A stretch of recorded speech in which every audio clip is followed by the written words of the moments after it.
Are you an empowered individual who believes in self love? Well, congratulations, you're on the right path. In today's mainstream culture, we see a lot of emphasis on self love and self acceptance, and that's really good. We should all grow as individuals and love and accept ourselves. But most often than not, in social media, the way it is portrayed is like someone would be going on these awesome vacations or having these indulgent meals or having a spa day, and they would tag that as self love. And while those are aspects of self love where you're treating your body um, to something that you really love, but that just that is not self love. Just engaging in sensory pleasures is not self love. It's an aspect, yes, but if we go overboard with sensory pleasure, then that's just indulgent behavior. That's not self love. Self love has three dimensions: taking care of our bodies, taking care of our mental health, and taking care of our emotions. So when it's all encompassing, then we call it self love. So that would mean for me, I take care of my physical body in terms of how I eat, how I exercise, how I get rest, how I am in my environment. I feel safe and supported. And then emotional well being would be like I have relationships which support me, my emotions are taken care of, I feel safe, I can thrive in my circumstances. That would be emotional well being. And health, mental health would be I can access my thoughts in a positive manner. I have control over my thoughts. I'm not run by paranoid thoughts in my head. So that would be a feature of self love where all three aspects are taken care of. Now, there are two distorted views of self love that I have seen which need to be addressed here. One is being a person who has this virtuous syndrome or martyr syndrome where I am the person who put myself last because the needs of other people they come before me. So only if I serve A, B, C, and every significant person in my life, after that I serve myself. So then I add value and I love myself. So my sense of loving myself is only dependent on others because I cannot love myself unless I add value to others. So this martyr syndrome is not self love. It's coming from a place of low self esteem where the individual does not prioritize themselves and puts the needs of others above him or her.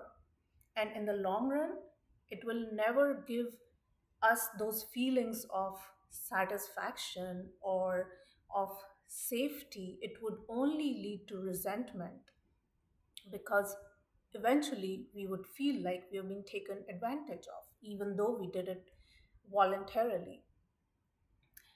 The other distorted view of self love is narcissism, where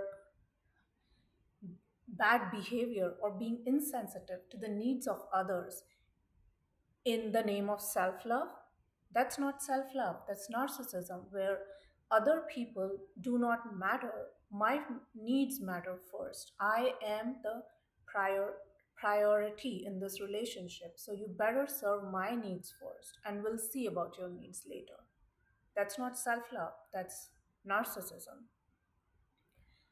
In self love, we have these well defined boundaries. We know what our physical, emotional, and mental needs are, and we operate from that environment where we allow only interactions that meet those boundaries to happen in our relationship. That does not mean devaluing the other person. We know and own our power, but at the same time, we have empathy and respect for the other person. So the relationships that get created in a self loving individual are win win, where I am benefiting from that relationship, and at the same time the other person is also benefiting. We are not taking advantage of each other where one has to sacrifice their own well-being for the other. So that would be self-love. In narcissism, people walk all over the other person. It's this sense of entitlement, this sense of being better than others. So the narcissist feels that all the attention should be towards them. It should be all about me, me, me, and you do not matter. So in that scenario, the narcissist will try to manipulate, exploit the other person because in their heads they feel that they are more important than the other person. And so the interactions or relationships that get created in this kind of personality are win lose scenarios or relationships where only the narcissistic person benefits and the other person loses. So we need to see where we are on the scale of self love. Do we have tendencies where we sometimes try to take advantage of the other person in name of self love, that I'm loving myself a lot, so please shut up and serve my needs? Or are we in that state where we are honoring our own um, needs, but at the same time also not depriving them of what their values, what their non negotiables are? Self love comes from this sense of high esteem where we value ourselves enough, and narcissism comes from this sense of low self esteem. While on the face, narcissism might look like high self esteem, but that narcissistic person is actually operating on low self esteem because that's why they have to look at the environment and keep um, grabbing validation or uh, appreciation for themselves so they look or they feel better. And same goes for a person who has this martyr syndrome. They also have low self esteem because they need others to validate them by saying, "Oh, you sacrificed so much for me. You are the great one." And by depriving themselves of addressing their own needs, they earn that validation. So, for all of us, it would be a good exercise to see where we are on this scale. The goal should always be self love because that's the state of power where we honor ourselves, our own journey, and at the same time, we are willing to add to the experiences of others. We are not trying to demean others or put them on a pedestal like a martyr would do so that they feel better. No, it's not about creating levels, which happens in both self sacrificing and narcissistic relationships. It's about creating equality where we have our non negotiables and the other person also has theirs, and we are meeting each other on equal grounds. So, evaluate for yourself where you are on this scale and see what needs to be changed so that we can enter these win win relationships in our lives.